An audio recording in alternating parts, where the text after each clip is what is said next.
Do I need to move? No. I think intern Joe could tell you if you have to. I think you need to come in because we didn't get a whole lot of you. Joe, are they good? Hold on. Yeah. Tony needs to move a little bit. Well, now you tell us once we're live. Well, it Thanks, finally Joe. came up on Chrome. Thanks, So- Joe. Jackwagon. All right. So, yeah, we're live with a couple rad cats from the motocross track. Ryan Lyle with a brand new Moto Monday hat. That's right. I approve. And Tony Jeske. I don't know where to start with you. So, honestly, this is why I'm kind of excited for this one, because I don't know much about you other than that one really trick Yamaha that I saw over and over and Hellraiser. over. Yeah. That's when other than hearing your name, that's what caught my attention, because Right on. I love a good murdered out bike. I don't know if you see my Cowboy. I like a good Yeah, I murdered do. out bike. Like, that's my flavor. Yeah. So, Well, thank you for that. I appreciate it. yeah, I appreciate you guys coming on. This should be fun. So, man, where do we start? Ryan, first off, so for those who don't know, I've known Ryan here for a while now. When did you move over here? 2012. From, Pendle- like, Umatilla? No, Umatilla County, but Pendleton, Oregon. I was close. Yeah. Okay. Right outside of good old Pilot Rock. So you've put some laps at Pilot Rock. Oh, yeah. I still Broke need the to get bone. over there and ride it. I've been slacking. Yeah, you have. They even sent me a shirt, man. I have a announcer shirt that The says bike- Pilot Rock. It the says bike announcer pit? on it. Yeah. And I still haven't gone over there. I feel like they're trying to rope me into announcing when I do go there, though. Mm-hmm. But yeah, I'll get over there soon. I wish they had some more stuff in the winter, because that's when my schedule's a little easier to work with. Yeah. Why don't they do stuff in the winter? Well, it's a little small town, so I think they do it as they can afford to do it, per se. I don't think there's any budget for it, so they've always been trying. So, I think they need some people's help to get it going. Because they can, because they don't really get rain over on that side of the state. It's not like Not over a here lot. where it's rainy season now. Yeah, I mean, over there they don't get that much rain. It gets cold, yeah, it does. like really cold, There is a winter. but it's not like you don't have to deal with that rain, because you literally could not run Washougal throughout the winter. Yeah. It's just not happening. Yeah. Bad things would really happen there. I rode one race where it was like a mudder, and they're like, "We got to do this." I don't remember if it's a Pac West or something, and they're like, "We got to run," and it was worse than that Top Gun a couple years ago. It was just the thickest, deepest mud, and it was just survival, because it's that clay, and then they disc the clay, and now it's quicksand. Yeah. So, but over there, it's dry. It'd be kind of cool if they ran a couple winter stuff. But Yeah. Well, for the most part, Horn Rapids is kind of like the home track for that area. So I grew up riding in the mountains of like Ukiah, the Winham trails, doing like Winham 100 poker runs, stuff like that. Dad was big into trail riding, and then he made the mistake of taking me to Horn Rapids, and I never wanted to go ride trails again. So that happened on the 80s, and ever since then, just been doing the squisher, what they called it back then, squisher racing. was that like a series? Yeah, they went there and they did Mapton, and it was fun. And you moved over here, like what you said, 2012? Yeah. That's when I met you. I think you had just moved over here, right? Yep. And Yep, were you working June. at Pro? When did you start working at Pro Caliber? June. Right away, you went to Pro Oh Caliber. yeah. So okay. I was driving back and forth looking for motorcycle Have jobs. I known you that long? Yeah, 2012. That's crazy, man. Yeah. So go over here. You start working Pro Caliber. We start riding together. We start banging bars. Yep. Got really sketchy a few times, like a lot of times. Yes, we did. It was good times. And now we see you out at the track. What were you doing at PIR all year? So I work for Guild Mortgage now, and we sponsored the Thursday Night Motocross Series. Got lucky with that, trying to get back involved, and taking a few years off, had a couple kiddos, and doing the family thing, and slowly but surely getting back into dirt bike stuff. So that's where I belong. Now, how'd you meet this guy? So that was the dream race. I was doing This year, last year? no, it was a few years back. Several years ago? 15? Yeah, 15. 2015. I was helping out Scott Hart with Moto stuff, and brought his stuff out there, the trailer, and we set up for the dream race, and It was Tony's first year. I think he just Just moved moved to to Idaho. Idaho. Yeah. So he drove down from Idaho, and I got to hang out with him all weekend. Yeah, that's pretty rad. Yeah. And ever since then, we kind of just been Good pals. pals. He's a cool guy. Yeah. So wait, Idaho. You lived in Idaho? Yep. I was there for a year, actually. Only a year though. You Only weren't a born year. and raised there. No, I was born and raised in Minnesota.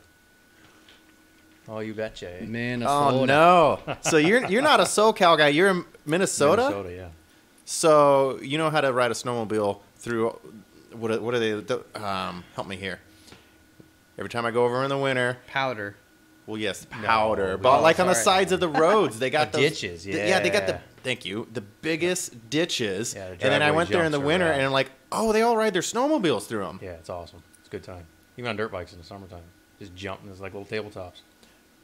I've honestly thought more than once that this would be the coolest section of highway. Just go Yep. up, and just hit the next one. Yeah. You've there was done- a few that were super close that you could almost double. See, that would be fun. Yeah, it's pretty cool. Minnesota, their moto scene over there is a little different. It honestly, I think, it was kind of a sleeper, kind of like it is up here. I think it's the Northwest. I think is more of a sleeper than it gets credit for. Like the Minnesota community. I grew up racing District 23 motocross, and I remember seeing Ryan Dungey at the Southern motocross tracks frequently, and he was like on 50s and 60s at the time, and even the Martin boys going down to Millville, like we'd go on practice days, and they'd be out there in cut off jean shorts, barefoot, riding BMX bikes on this little BMX track they had. I remember those. I remember saying those dudes are gnarly, like these little jumps that they would hit. Oh, And this is before they even really rode dirt bikes. some fast guys have come from Minnesota, but it didn't seem like there was a lot of tracks. No, there's not, and it's more private. There's a lot of farmland and stuff like that, so there'd be guys with private tracks, and just because they didn't do the open practice like they do even here, Yeah. or you go to SoCal, it's 7 days a week. You can ride anywhere, But there, it's Millville would be open 4 or 5 times through the summer, kind of like Washougal is, more premier, and then Yeah. they had the southern tracks like Mazeppa was a popular one, and then Kellogg was another one, but they were real hard packed. And then you go up to the northern part of the state, and it was more sandy soil. And then Cambridge was a real sandy track. So they had a decent racing scene, but just for open practice, they didn't really have it until 10, 15 years ago.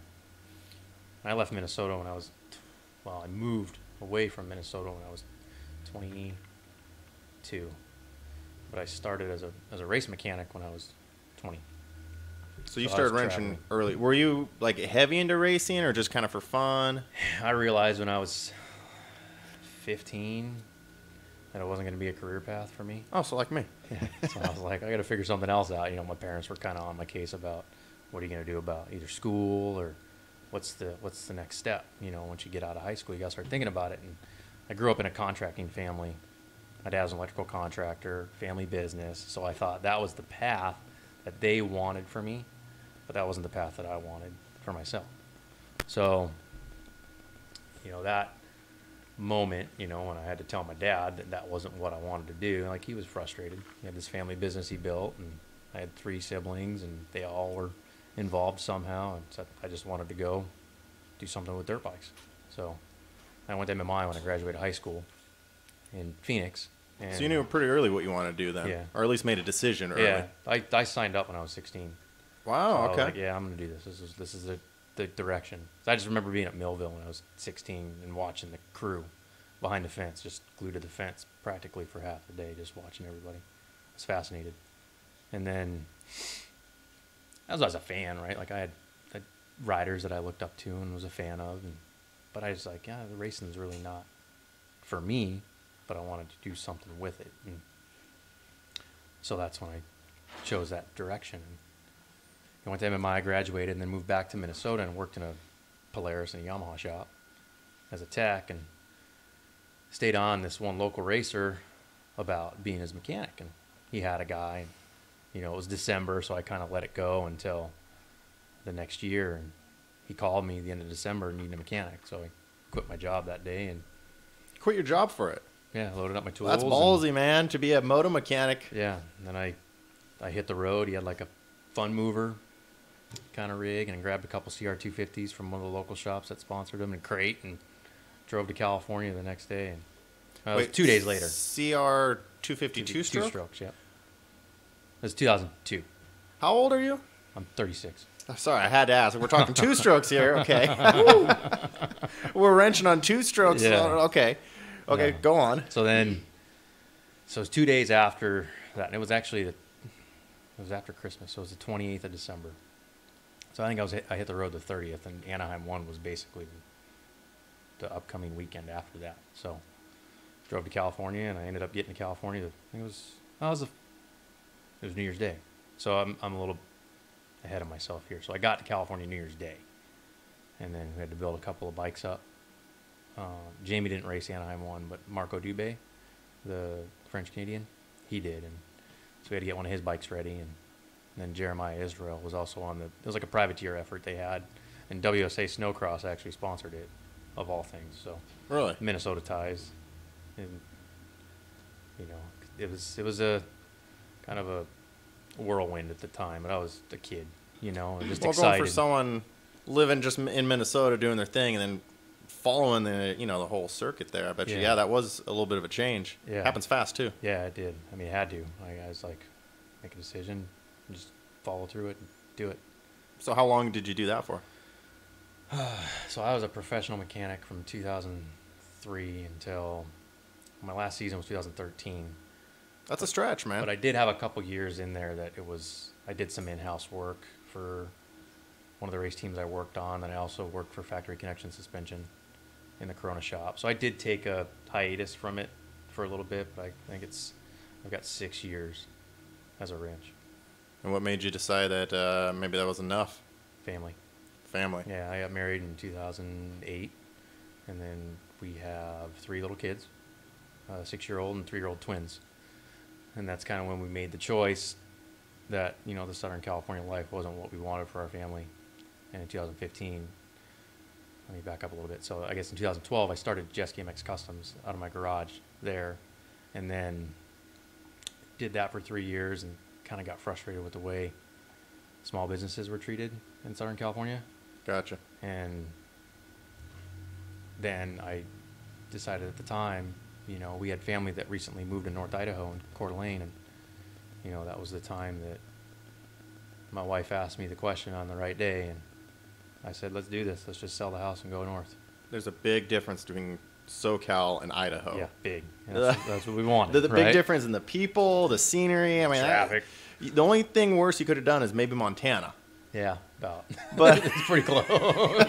About 45 minutes from the border. So yeah, they're pretty they're close. almost the same, but Yeah. they're a little different breed. Yeah, it was a welcome change for everybody. And, Yeah, but it in was my nice family and to slow down, maybe. slow down and try to recalibrate, I guess, in a way, and refocus and what was more important, and that was raising our kids somewhere where we wanted them to have the memories like I did as a kid, going out in the backyard and digging a hole and finding some worms and going and fishing, or something like that. Just the simple things. Instead, I think we all kind of get so caught up in the day-to-day, it's how you got to step back. And I think from a kid's perspective, it made me see things differently, and remember my childhood, and I value that.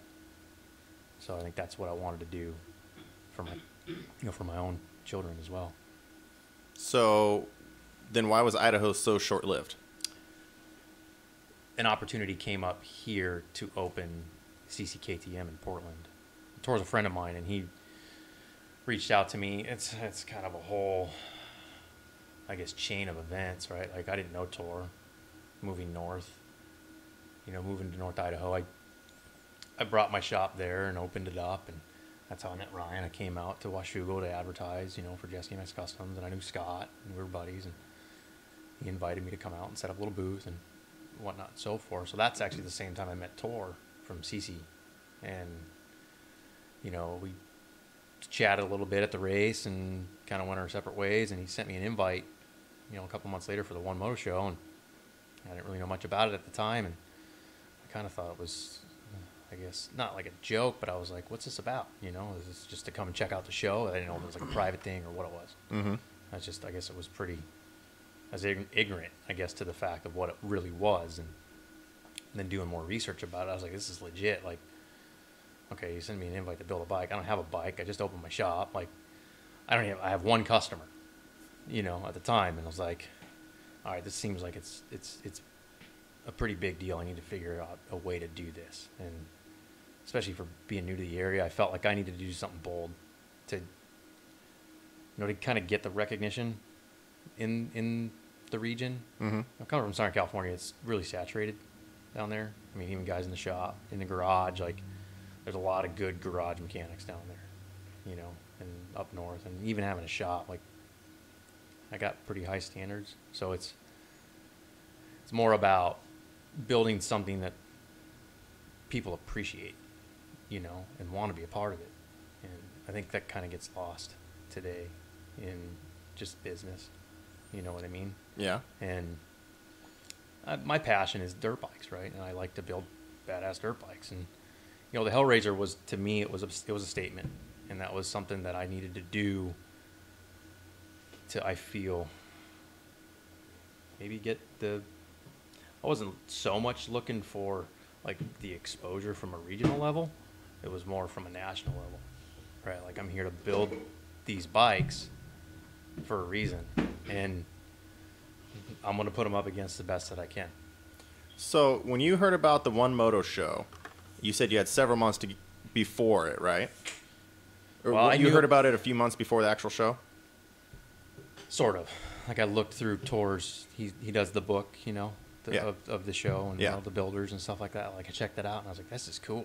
Right? Like, this is kind of the scene that as a bike builder, like, that's the direction I always wanted to go, right? Like, it wasn't about so much the motocross side of things or supercross or freestyle or whatever you want to call it, but it was more about being creative and being an individual, not about a specific discipline. Like, I took all the skills that I had, Mm-hmm. and I tried to come at it from a bike builder standpoint, not from a race mechanic standpoint or a dirt bike guy standpoint. You know what I mean? It was more about how can I express myself with this thing? Like, this is a canvas. This isn't just a dirt bike to me, right? Like, this is something that I can get myself out in as an individual and express myself. And a lot of people obviously got to see how you expressed yourself. That thing got a lot of attention.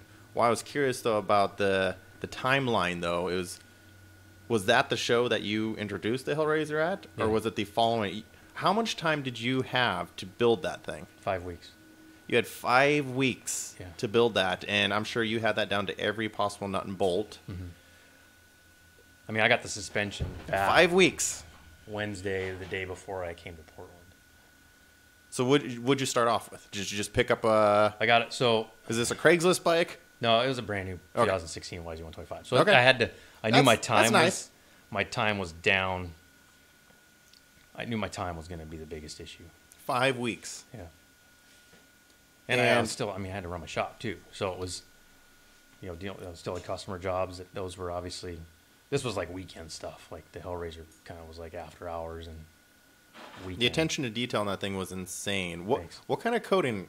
Just curious. I don't remember. No, it's but okay. Coating on the like frame and swing arm. Cerakote. It was Yeah. I'm getting some Cerakoted parts right now.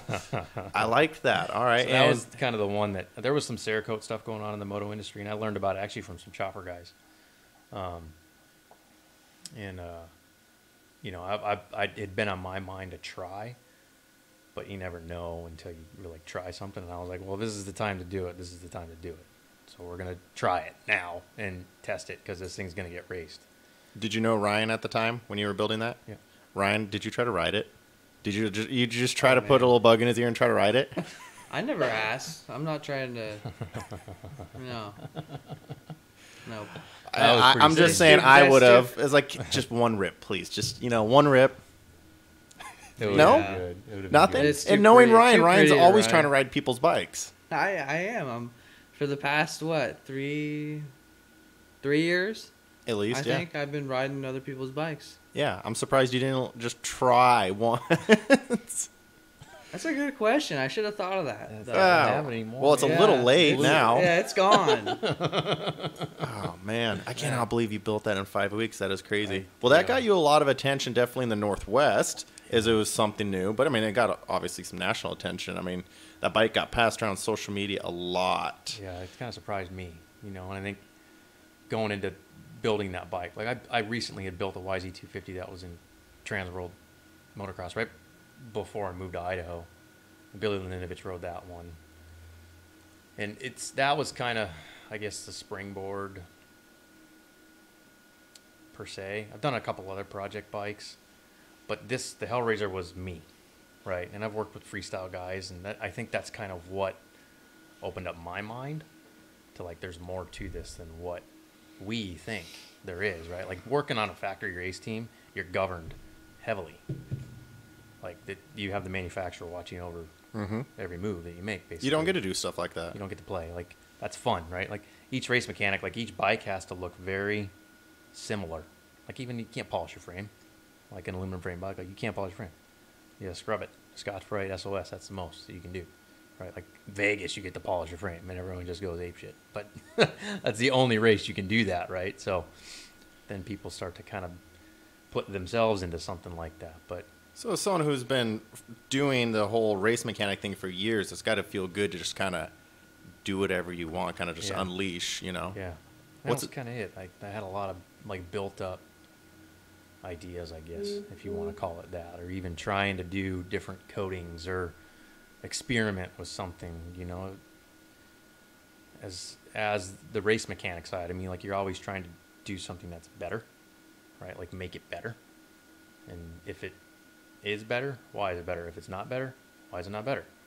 It's kind of 50-50 shot, right? Like, with testing and things of that nature. That's why you do it.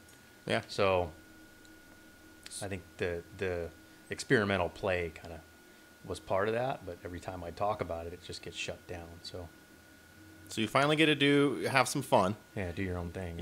You have 5 weeks to put this together. What's it feel like after that one show to, I'm sure, watch your phone blow up on social media? I mean, that thing was featured in how many magazines? How many different, like, articles and snippets and different people tagging it? I mean, what's it feel like to, let's say the week after, and just seeing all that go down? Because it kind of happened like wildfire there. Yeah, it took me by surprise, honestly. Just one. I mean, it's just a 2-stroke build that you Yeah. did in 5 weeks, and you're getting. I mean, I haven't looked at your Instagram, how many followers you got on there, but I'm sure you were getting blown up for a while, and Yeah. people, I'm sure, like, how much you gonna sell it to me for? You get some of those too, but Yeah. what's it feel like to have all that happen just like that? It was a bit overwhelming. I think at the same time, though, like, I knew going into it, like, I was gonna stir some shit up. Pardon my That was French, kind of your but intention, Yeah. but I did you mean- expect that much? No. Like, honestly, I'm, at the end of the day, like, it's funny talking to Joey Lancaster. Like, I named it Hellraiser for a reason, right? Like, I wanted to stir up some shit, and we joked about it, like, what if we get this to a point where, with the dream race, speaking of the dream race, because I knew this thing was going to go to the dream race. That was the whole idea, right? Like, building this bike. Like, yeah, I want to build a bike and go to the show. That's cool, but I want to build a bike that I can express myself in, but also take that bike and race it. Mm-hmm. Because ultimately, that's the idea. It's not the idea of just building a bike and putting it on a stand. Has to function for everybody to see. Like, that thing ran when it went to the show. There's probably 75% of the bikes that were there didn't run. So then I just parked it at Power Motorsports after that. So once it left that show, like, we knew it was going to go to the dream race, right? And then Joey and I, we kind of joked about, like, what if we stirred up enough noise to get Mitch Payton to bring a bike up, And then sure enough, that next summer, he threw Tedesco on a bike, and that was his bike. That was the moment that I kind of kicked myself about not being there with that bike, because ultimately I want to see where my equipment stacks up against Mitch Payton, Yeah. against Geico Honda, Now, who raced your bike at the Dream Race? Darren Durham. And where's that bike today? It's in Southern California. Down in SoCal. Yeah. Is it in a good home? Yes, it is. Okay. Actually, a acquaintance of mine actually purchased it named Tim Beattie, and he's an old pro. He used to race four-stroke nationals. He still rips. Okay, yeah, And he got it for his nephew. So his nephew's name is James, so they can actually ride together. And Tim, it's a neat story because Tim got burned out on riding, just the whole scene and the industry and everything. And he texted me about it, and he's like, "Look, my nephew's getting big. He needs a 125, and I don't want to just buy one, just off the showroom floor. I want to buy a built 125 for him, because I want to ride it, And I was like, well, still got it, but I'm in Portland. He thought I was still in Temecula. He's like, can I come by today and check out the bike? I got cash. Not and I'm there like, anymore, yeah. Tim, I'm in Portland now. He's like, shit, call me. We'll figure this out. So it's pretty rad. So he actually it's neat. He got fired up again to ride, and they get to share that memory. And I'm just honored I get to be a little part of that for them, to have that family time together. It's pretty cool. So this bike, I feel like, was really a defining moment for you, as far as getting your name out there, getting shown what you can do, doing stuff different. But is that what you want to do? I mean, what is it that you're trying to do with Jeske IMX Customs? Are you trying to build custom bikes for people? Do you do race prep? And what all are you trying to do for people? All of the above? Is it just one of those all of the above things? Yeah, honestly, I mean, the idea of Jeske IMX Customs, and even just custom built dirt bikes, right? Everybody's different, right? I mean, they sell them. Yes. They sell call it a KX250F. They sell that to the masses, right? And there's guys that are my size. There's guys that are 6'2" that buy that bike. So customizing something to tailor suit it to each rider is what that represents to me, Jeske IMX Customs. So yes, it can be a custom dirt bike, that's built however you want it, or if you need something that needs to perform to give you the edge over your competitor, we can do that too. If you want a race prep, depending if it's a basic race prep or if it's a full-blown race prep, like, for me, that's you frame a bike and you go through everything and you rebuild it like it's going to an outdoor national or a supercross. So there's certain levels there. It's the service. Service has always kind of been the backbone of any sort of a motorcycle shop or automotive shop, right? Or a dealership. So you have to be able to offer that. Granted, that's not my specialty.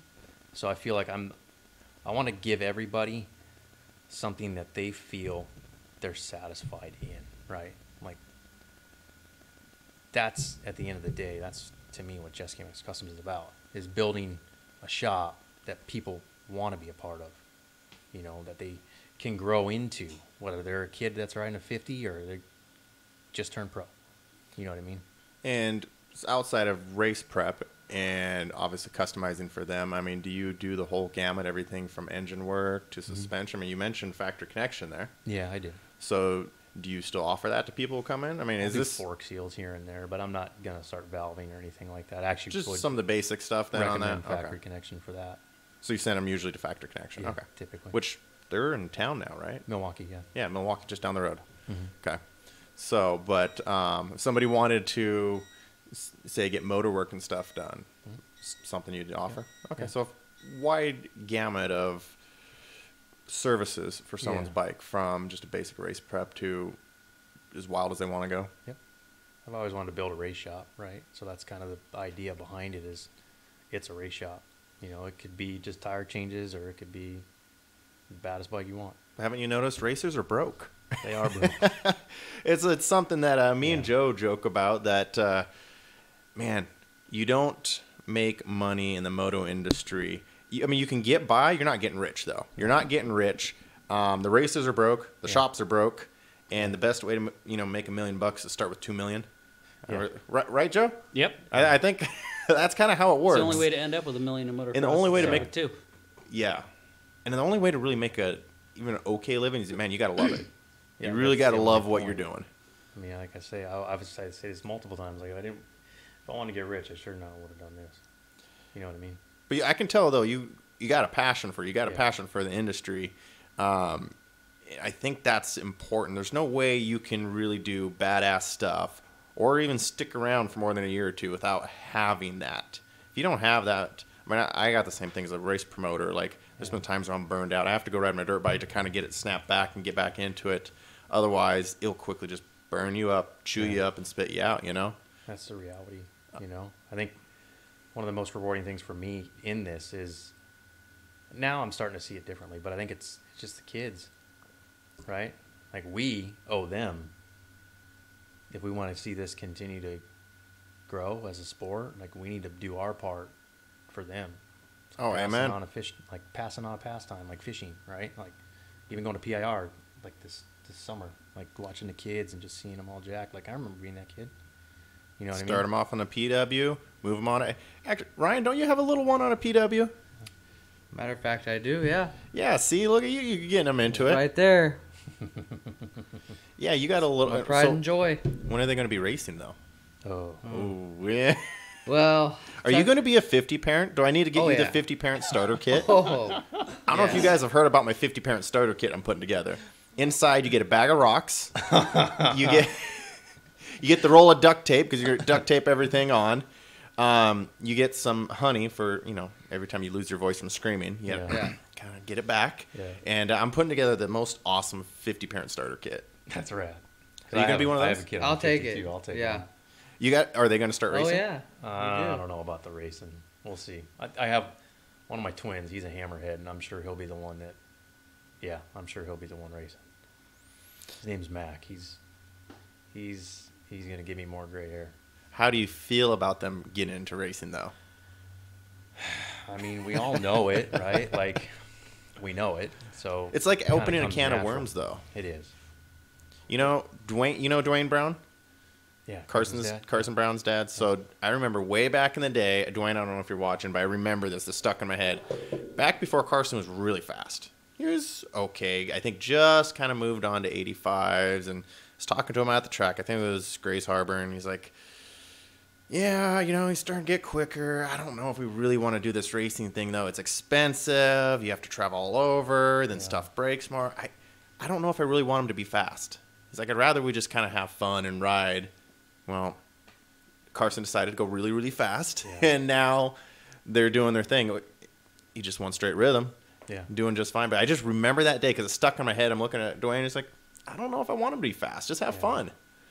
Well, now, sure enough, man, it's trying to keep bikes together, traveling all over, going broke. Got to pay for this. Oh, we got to go down to California next week. Oh, we need to find a bike, and it's a can of worms. Shouldn't have made that track at home, Dwayne. You know what's funny is I'm sure back in the day, people just say, Carson Brown, Dwayne's kid, and now it's, do you know Dwayne Brown? Yeah, Carson's dad. Yeah. So Carson's famous, more famous than his dad. It's funny how that flipped around because Carson was, that's Dwayne's little kid that rides pit bikes and stuff, and now, Dwayne is Carson's dad. The BBR and all that. Yeah.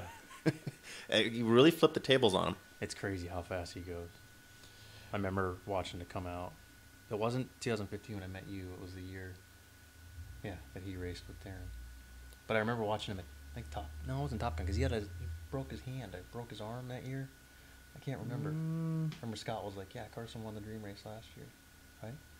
Oh, I'm on mic. Yeah. Thanks, Joe. So have you seen him on a pit bike though? Just videos. It's insane.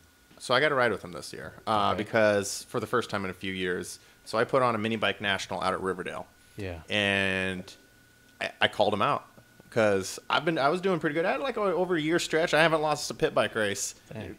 Ask Joey. We had a good battle. I got him. But I started calling him out. I'm just having some fun. Reese freaked out over it. He's like, you can't do that. It's Carson. I'm like, I think a Carson's still a Carson. I'm going to call him out. You think you're fast on a pit bike? Knowing full well, like, he's really fast on a pit bike. And so I called him out on Moto Monday. A week later, he puts up a video on Instagram. Why I knew he did that is because my phone starts blowing up with new followers. I got over 200 new followers in an hour. Like, okay, something's going on, and I'm like, what, did I get tagged in something? And then I see Carson Brown tagged you in a video. I'm coming for you, Justin. And he was hauling, like, oh man. So we ended up having a showdown. Yeah. And so in practice, I'm like, all right, I'm gonna wait for him. I bought a new motor for my bike and everything. The same motor he has. I got the 194 valve. I'm like, all right. Waited for him, gave him a little nod, tucked in behind him in practice. 2 corners in, like, oh dear God. Like, this is different level. Like, I rode so over my head for one lap, and then he hucked some double. I didn't even think it was doable on a pit bike. I never even considered it, and he just seat bounces. I'm like, yeah, we're done.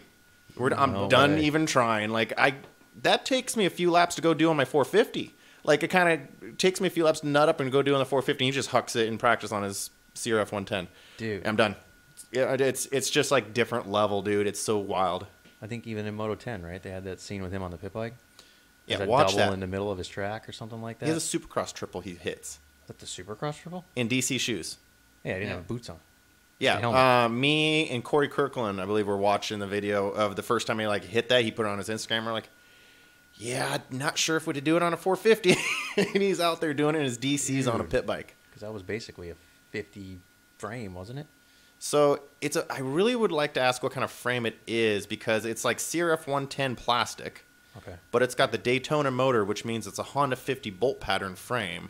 So I think they took one of their old V3 perimeter frames and they made what was a midsize Pro, meaning you could get different mounts to either run the KLX engine or the Honda engine. And I think that, so they put in the Daytona, which is Honda mounting bolts, but then they fabbed it up to take CRF 110 plastic. Okay. So it's like a hodgepodge of stuff. But the CRF 110 engine, you can't really make that fast. There's just not enough stuff out for it. Whereas Honda 50 bolt pattern, the sky's the limit. You want a dual overhead cam? Sure. You want a 190? Sure. You want a 212 4-valve? Go for it. There's everything available. So I think they kind of just fab some stuff together, and he's a Honda guy, so they had to put the Honda plastic on. Otherwise, that frame would probably be Kawasaki plastic. Got it.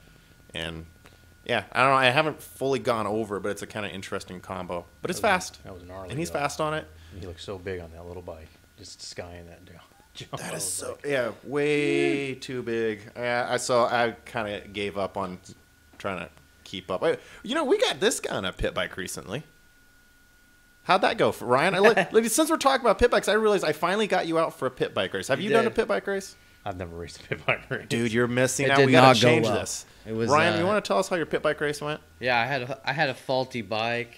No, I'm just kidding. It was good. I had a Krista Buck and Eric let me ride one of their 110s, and well, it was really low to the ground. Stuck the foot out and twisted the knee and did like a 180, and yeah.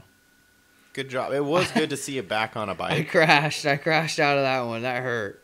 So, yeah.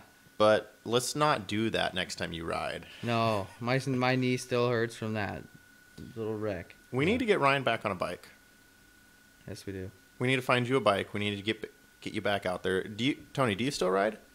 I rode a month ago for the first time in a year. Would you ride? Yeah, I like to ride. I had a blast. It was Riverdale, actually, and it was raining. And Do you currently own a bike? No, So you had to borrow a bike? I did. Yeah, my buddy Brad not let me ride one of his Oh, you know bikes. Brad? Yeah, I know Brad. Brad's good people. Yeah, he is. I ran over him on a pit bike one time. Oh, man. I think he returned the favor later too, but back in the day when pit bike Seems racing. like Brad. Hey, Justin. Yeah. Ryan did find a bike, but you bought it. Mm.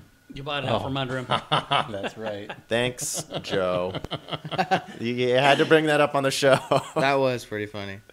I didn't really realize. That's right. I remember The that. same- Yeah, PIR. The same night, and Justin showed up, didn't say one word about it.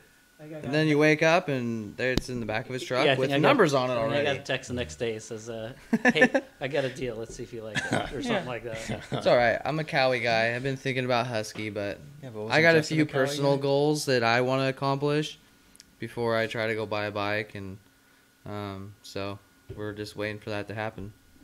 And then we're gonna get you yeah. back on a bike, I get you will. back out racing. Yeah, Well, maybe just riding first. I'm like a one-day wonder. I did the KTM demo days, bought a new set of gear for that, and You know, bought a set of I- gear for one yeah.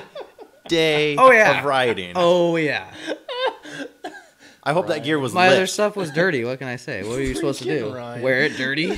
What? Squid. What if you would buy a new gear for Yeah. the demo day? 2019 fly gear. Small plug. You literally bought 2019 Fly gear for Yes, I did. one demo day of riding. Yes, I did. I'm sure Fly appreciates it. And I actually, you know what? I just went I just went to California last weekend. Did you ride? So, two rides. Okay, that's better. As long as Thank it's more you. than one. Yeah, Did you wash your gear? I did. Okay. Yeah. Okay, no, that's better. So, I still think we need to redo the pit bike thing, just to make sure it wasn't a fluke. Because, man, I'm a big fan. Actually, no, I have a problem. I'm a little bit of an addict, but I have 15 pit bikes. How? So I think we've hit addiction status now. Yeah. But they're I just think, so like, much 4 fun. was addictions. Hey, Ryan, They're just so much fun. Are you following the KTM free ride demo days? Is that what you're doing? Is that why you're in Cali? yeah, Got to use that gear up. yeah. No, truthfully, we had to go pick up my buddy Josh Olin's moto van. I don't know if you guys know, but the company called Motobox. They did Ryan Villapoto's van. They did Josh's van, basically replicated Ryan Villapoto's van, and we went and picked it up and met him at Glen Helen and got to hang out the Vet Nationals, the Vet Nationals. So we spent the Saturday there, picked up the van, and then went out to Fox Raceway on Sunday and rode and started making the trip back to the Pacific Northwest. I like it up here, but they have better weather down there. It was like 90 degrees. Dude, But- really? Yeah. Everything I got outside an of the weather, I'm epic not a tan. fan of, though. Traffic, some people. Usually You know not the what, moto though? people. It's the people who don't moto. Yeah. There's traffic, In but traffic. they're moving a lot faster. I do like their driving, though. They See, move we have very fast. defensive drivers in the Northwest, whereas They they're use aggro their down blinker, Offensive. Yeah, They're- I like they're a good great offensive drivers. driver. I can handle that. Yeah. I don't like the four-way stop, and there's 4 ladies in their minivans. All go ahead, all go in ahead and into each other. Yeah. Yeah. Well, people That I here, can't stand. they put their blinker on when they're like, they wait to the last second, put their blinker on. Like Yeah. you need to put that sucker on beforehand. Let them know you're on your way over. And then people will actually slow up and wait for you. I can deal with Cali you know? drivers. You know what? Yeah. I can deal with their drivers. I just don't like their traffic. Yeah. Switching It gears wasn't for a that second, bad. I remember there was something I wanted to talk to you about as someone who builds engines here. What are we going to do if we start going all electric? That's a good question. We were bringing that up last week. Jeremiah Foltz. So Jeremiah owns Two Stroke Revolution. He started that. He's a two-stroke freak. Like I have pit bikes. He has endless two strokes, 500s through anything. Yeah. It was kind of funny. He said, I think electric's going to really get into the mini bike game. Next day, KTM makes that announcement. Yeah. Literally next day, he was freaking out. He was sending me texts. I called it. Did you not see that? I called it. Mm-hmm. So, He doesn't work at a shop that sells them, though. well, yes. But I talked to someone else at a KTM shop that had no idea. I was like, did you have an inside scoop? I talked to a couple people, and they're like, we didn't. They didn't tell us. Yeah. So maybe he did. Maybe he didn't. Maybe he could predict the future a little bit. I don't know. Yeah, but I'm just regardless, that's a huge step Yeah, it is. towards electric bikes. Do you think we're ever going to get to the point where it's the predominant dirt bike? I don't think that's a far-fetched question. God, I hope think- not. Even in Europe, like KTM manufactures the free ride, right? That's an electric free ride. They got a dual sport option as well. So, Can you imagine a dead silent race? Like there was one guy out at Glen Helen on an Alta, and he put out a YouTube video, and like I was just picturing in my head if all of these bikes were electric, It's out there standing watching. It seems like It it would sucks not be the as soul fun. out of the I sport. don't It takes some of the soul out of it. But on the flip side, it's going to do so much for the sport because you can now have backyard tracks without neighbors Yeah. screaming at you because of the noise. You can now get around all these noise ordinances that like PIR have. Think if PIR didn't have those loud 2 strokes, loud 4 strokes, they could maybe run past 10 because it's quiet. You can now set up a 50 track and you're in town, let's say you're in the middle. Actually, I just went to Roy Washington for the first time. I think the first time. A little tiny town. I was at a friend's house and they had like a little pump track out back, but neighbors don't like them riding their dirt bikes. Well, you could build the jumps down, let them ride their electric bike because they're quiet. yeah. So it seems to like suck the soul out of the sport, but for sure. it could also be one of the best things that could happen because it could open up opportunities. And think of all the trails that have been shut down due to fire hazard. What if there's no spark? Yeah. You're not supposed to touch that, Ryan. You're still touching it. Even like inner city, right? Like even inner city could build facilities potentially. You know, It could open up a lot. So you think it's feasible? I think it is, and I think it's good for the growth of the sport, like you say, right? Like even getting kids involved, like those little Huskies and those little KTM's, like that's pretty much it's a 50, just it's electric, right? It doesn't have the run time, but they'll get better with that in time. Well, it's going to happen. Look at Tesla. Mm-hmm. From the original Tesla to the current, their runtime, their performance, like it's progressing quickly. I think the only thing holding them back, we can build in a little electric motor that would scare the snot out of anyone. Oh, yeah. The problem is the batteries. Yeah. Figuring out the batteries. But lithium-ion batteries that come a long ways in a short amount of time. Yeah. I think once we get the battery thing down, it's the sky's the limit. Yeah. You can make them absolutely as fast as you can possibly handle. Mm-hmm. I think it's just getting a battery that can last and that doesn't weigh 80 pounds, you know? Yeah. So that's just my opinion. I think it's just the batteries holding us back. We just need better battery tech. And with all these companies trying electric in other fields outside of motorsports, trying everything they can to further that tech, once they figure it out, we can just start gleaning from that, and there we go. It does seem like it would suck the soul out of it. I love the smell of premix. Oh, everybody. I think, anybody and everybody that's gotten into motocross for some point in their life, I think even as a kid, like, you just remember it. It's just, it's a memory you're going to have for the rest of your life, right? Like, just premix in the morning, 7 o'clock, it's cold. You're climbing out of the trailer, going to start your bike, and it's a bug fogger for the most part, but, you Smoke just don't, coming out, yeah, you don't, fresh SC1. Yep. I'm an SC1 fan. Mm-hmm. And just, that smell. Yeah. And then throw on some bacon and eggs. Oh, yeah. Perfect start to the day. Yeah. Well, maybe the electric bikes will bring the sporting card companies back into business. Tape them into the swing arm and get the motorcycle sound out of them spokes. Now, do you think in the future that could bring the price down on motorcycles? Because if we get to the point where we got these batteries dialed in and technically there's less moving parts, there's going to be less work for you, though, if that happens. Yeah, that's a Not the custom side. concern. Not Well, the custom side, but the custom side, but like, what engine mods do you need to do? it's all computer. It's related. just push a couple buttons and you can have literally as much horsepower as you want at that point. If we go that route, you might be just doing a lot more custom builds. Yeah, But it'd be different. do you think that could maybe bring the price down? I think demand, right? Like if they have so much. I mean, I'm just thinking back to batteries. Yeah. Remember like 6 years ago, what an external battery pack for your phone used to cost? Oh, it's ridiculous. Those little, the 2,000 milliamp things were expensive. Mm-hmm. And so I was just going to do this 24-hour GP race, and I bought a bunch of 8,000, 20,000 ones. They're like $8, $10 a pop. Mm-hmm. I was like, man, these things used to be expensive. Yeah. I mean, I think the same kind of thing is going to apply. It's going to start off expensive, but over time, I could see it less moving parts to build in the factory. Yeah. It could possibly actually, for once, bring the price down. Yeah. I mean, I think we're a ways out. Even the Alta, right? Before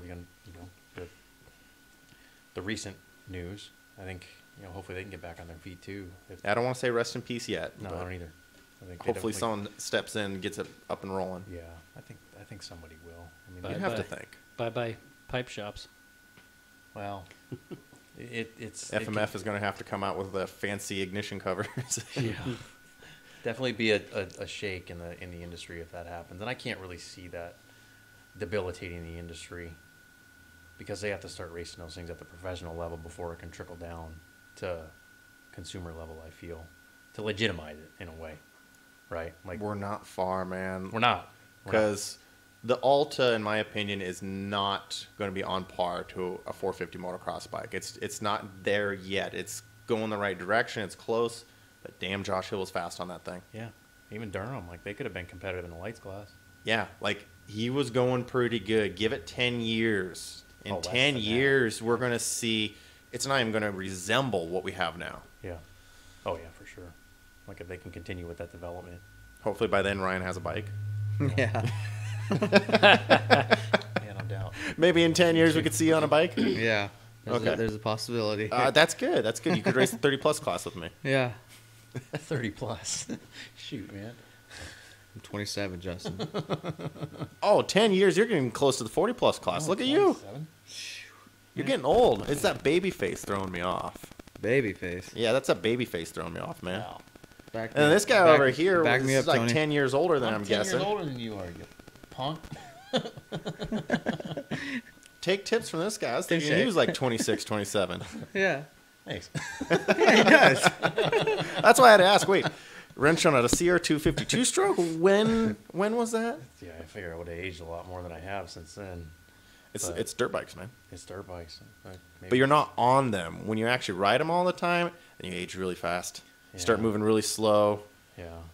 And then the older you get, the more. Like, I've gotten hurt the more past 2 years. It's like every time I hit the ground, I don't bounce anymore. Just Break. splat. Yeah. I got jacked. I have a broken foot right now. I was trying to heal up. I messed up my arm, broke a finger. I hit a tire at Albany in a corner and broke my finger. Oh, Yeah. Everything just breaks. Nothing bounces in it. It just breaks. no. No, that's definitely part of it, right? Like I stopped. The last race I ever did, I was 20. Yeah. I was 19. I was living in Phoenix. That was the last race I've ever raced. That was the last time you've raced. Yeah. Can we change that? Maybe someday. How about a pit bike race? I don't know about pit bikes. I don't get along with pit bikes. I ran into a fence the last time I rode a pit bike and broke my toe. What kind of Speaking- pit bike was it, The though? CR50. Okay, well, there's High part of your bars on problem. it. That was it. Yeah. Last time I raced was like 95. So work on him, not me. Well, I've been working on Intern Joe for a long time to go do a pit bike race with us. My bones are petrified. I think so. The mini bike nationals definitely happen next year. We Yep. had 178 entries out there for a pit bikes. Dude. It was pretty wild. So we're definitely going to do it again, and it was cool. Actually, Darlene Buck's first race ever, and saw a lot of people come out of retirement. People I haven't seen in years out there just having fun on pit bikes because it's a Yeah. little more laid back atmosphere. It's just about having a good time. We had a band out there. We Right did some on. night racing. There were some people naked in the woods. It was a good time. But I want to get a few guys out who haven't raced in a while and do it next year. Oh, yeah, and we got Jesse Smith, Yeah. photographer. First Yeah. time. Oh, man, when was the last time? I think he said he raced like in 04. Last time he raced, and he went out there and he raced. That was also rad. So I'm trying to bring some guys out. Listen, I will get a bike for you. I'll say I will build it, but you're probably going to look at it when it's done and like judge me. Let me rebuild this. But I obviously have a selection to choose from. I will get you a bike. You should come out. And when was the last time you said you raced? Well, I guess I was 20, 19. Yeah, 19. 15 plus years ago. Yeah. I think your next race back should be at the Mini Bike National. I'll come check it out. It's on a pit bike. It doesn't. I mean, it doesn't matter. We're on a smallish track. It's at Riverdale. We run the arena track up top, and it's just about having a good time. I mean, you could pick your bike. I got a selection. We got little stock 50s. Sounds like they don't treat you well though, so maybe go a little bigger. I got a full perimeter frame BBR. Got a KLX 110. I got a TTR 125. That's in a CR80 chassis. That'd be fun. Big wheel and everything. It's That'd be almost a big bike. That'd be fun. Just 9 horsepower. So it's a lot of just holding it wide, but it's got the suspension for days. Yeah. That'd be fun, actually. We're not sticking you on a stock 110. I got to find something different for you. That didn't go well. No. You want to ride one of my mods? Yeah. I got 3. Kind of take your pick out of those. Not the 190 though. That you will die on that. Okay. My normal race bike, like it's KLX 110 size, 21 Yeah. horsepower. Huh? It's pucker. Dude. It's all Yikes. pucker. Might as well strap an Evinrude to your butt. It's sitting actually just right outside over there. It's just sitting over there. Yeah, it's definitely a pucker kind of bike. You just kind of hang on. We had to put a 14-inch rear tire on the front just to make it track. Dude. Because the front end just Wheelie all like the that. time, huh? Dang. It is sketchy. But I was trying to keep up with Carson. Come to find out, he's actually a lot more skilled than me too. Dude. It wasn't just the bike. Because he's as tall as you are, isn't he? Yeah, he's a little shorter. Is he? Yeah, he was actually just here last week. We made some shirts from him. He's a little shorter. Is he? Yeah, a little lighter too, though, which helps. I'd say I got 25 pounds easy on him. Yeah. So It's a few horsepower. it doesn't matter. I ain't got the cojones he does, man. Oh. I just ain't. I mean, I'll have no problem admitting I ain't got the He's cojones. got that young blood, too. He does. Right. And he probably bounces better when he does Oh, crash. yeah. I've seen him crash and just pop up. You know, the one guy who surprises me that can still do it is Devin Harriman. Crash and get back up. He gets into the nastiest crashes and just kind of gets up and walks back to his bike. I don't get it.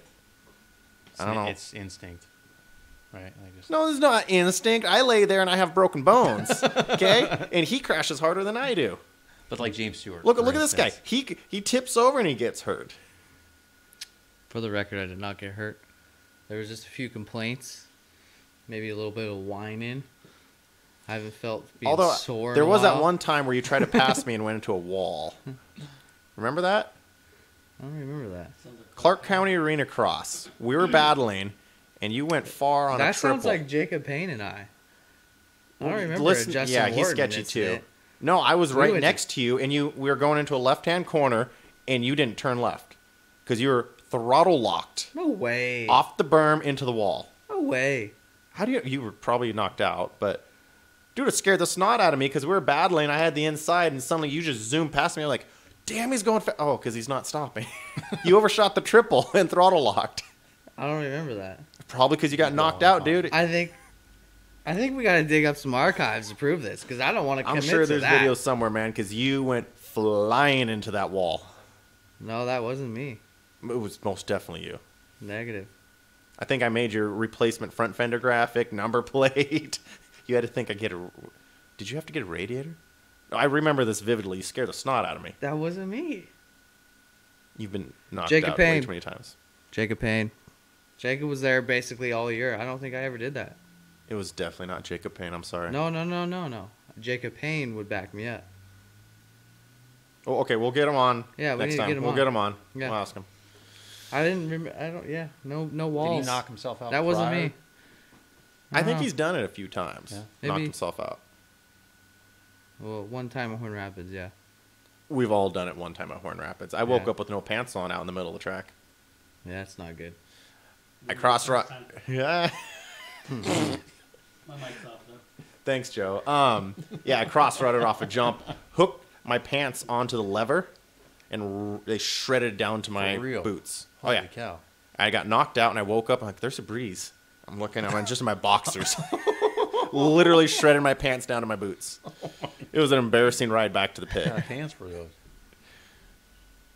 That was the one time I rode Troy Lee. Really? Sorry, Fly. I told you guys I had you for 10 years. I had Troy Lee for a little bit. No way. Doesn't matter. I must have done some wild stuff because I was 30 feet Dude. away from my bike. I don't know what I did, but it must have Yeah. been impressive looking. That's crazy. You look at crashes and you always wonder how they end up like that. Like some dude gets their legs stuck in their own back wheel. Or Chad Reed off the catapult. Dude, Millville? That was crazy. And he gets up. That timing of that couldn't have been any better. Like he just skid down the backside of that. Once again, wheel. cojones. I ain't got those cojones. Yeah. If that happens, I'm done. The last round of the PRO series, I was battling with a guy, and we were in like a points battle at the last round. And he ends up misshifting, throttle locking, then try to correct, and flipped off the bike. His bike went over my head at a duck to dodge it, and it dink off the track. Just that. Nothing touched me. Nobody hit me. I didn't crash. Just watching the bike fly over my head, though, made me like, yep, I should probably just park it, maybe grab a burger and a beer, and just call it a day. Yeah. I was done racing at that point. It took it all out of me. Like, no, I'm good. And Chad gets up from that and keeps racing. Yeah, some of these guys just got bigger cojones, man. Sometimes you gotta wonder. Chad's we're a all wild a man, little crazy. though. Yeah. We're all a little crazy though. You gotta wonder. To race moto, you got to be Yeah. a little crazy, but yeah. Huh. Well, checking the time. We're gonna have to wrap this up in just a minute. Before we go, though, you guys got anything good? Any final words? Any words of wisdom? Ryan, you Go just need a follow- dirt bike. Go follow Jeske IMX Customs. Right, you're right. He's already plugging Instagram. you. Facebook. Facebook is under as Tony. Just Tony Jeske. There's Jeske IMX Customs on there too. He does need more what I said. photos on his Facebook page. I was trying to pull some to throw on social media, and like you don't have enough photos. I so. don't. Thank you for telling Post me a that. day. Okay. Ryan does. Ryan's got photos? Ryan has plenty. I got some photos. Yeah. Yeah. I do more to Instagram. I got a hard enough time handling that. But Facebook, I think, is pretty popular That's too. all right. You're fine. Do it on Instagram. Now That's Instagram where it's at. is the thing now, so that's fair. That's fair. Mm. Still, I was trying to pull some photos, and like there's like one photo of I your know. face. You do everything you do on Instagram though. Now you do. You can, it can go into right Facebook, over, yeah. so you don't have to think about it. Thanks, Ryan. Yeah. I don't Ryan. even know final words. Thanks for Can I having just us. throw a Of course. plug though that Go he for didn't bring up? a plug. When I was looking up this guy, I saw that he worked for Jason Lawrence. Oh, yeah. I mean, we didn't even talk about that. The X Games bike, Nate Adams. Yeah. I mean, We could probably be here for 3-4 hours. I yeah. feel like no, he didn't even bring that up. So I just. Yeah. Those we are- also didn't bring up Those are, Ryan those are how big names. we didn't bring up how you want to rose gold your truck either. There's just some Rose things we don't. gold. People. There's just some Come things we don't on. have time for. Come on. In a 1-hour episode. Rose gold. No. Should we talk about it? No, we're not. We're definitely not. What about? What, do you want me to bring up the cheetah print? Not your truck. We're She- about to turn your mic off. The cheetah print. Okay. I'm lost. I'll give That's you Justin. guys. I'll give Justin the cheetah print. Bless you, Joe. But I'm just saying. I think if he does, you guys picture all black with rose gold. You're one more comment away from me turning the mic off. God bless America. Okay, I can settle for that. Any final words of wisdom from you, Tony? I don't really have a whole lot, Justin. I just want to tell you thank you for having us out here. Of course. Thanks for coming on, man. This is And rad. so I'm we new to the can, community, so it's to me it's just nice to be accepted. So I just want to say thanks. I think we got a fun group out here. We're a little crazy. We do, sometimes run around with Sasquatch and play in the rain, but That's okay. and we got really good donuts over in Portland. Yeah, where I was at the shop there, Voodoo Donuts 2 was right there. I smelled it every day. Yeah, I was gonna make a few other comments about stuff you can find by there, but we'll, you browse around Portland, you figure it out. But I think we have fun out here in the Northwest. Yeah, Northwest is rad. It really is cool. It reminds me of home, in a way. We don't have pine trees this big back in Minnesota, but We also People. don't have lakes that freeze over. you don't have lakes that freeze over. Side note that nobody knows, I actually love ice fishing. Ice fishing's pretty cool. I don't get to do it here though. You gotta go north to Washington, don't you? Like way north of Washington. Like way north to basically where everyone's saying, "Hey," like because you're at the Canada border. Like, Yeah. way north. They just don't freeze over here. But ice fishing's fun stuff. It is fun. We could do a whole nother podcast on that too. Yep. But we're going to have to wrap this up. We're going to have our after show in about 10-15 minutes on Facebook. Thank you again, guys. Intern Joe. Yeah, thank you. I think you're setting a record for the least amount of "That's What She Said" jokes in an episode. Yeah, I kinda missed boring the. tonight. My mic was off when you said we got to wrap this up. Joe. Oh, that's what she said. He got one in. All right. Good job, she Joe. said. All right. Okay. Let's get us out of here, Joe. And we're going to be back on Facebook, guys. Thanks for watching. See you soon. That was quick. That's what she said. Did you stop?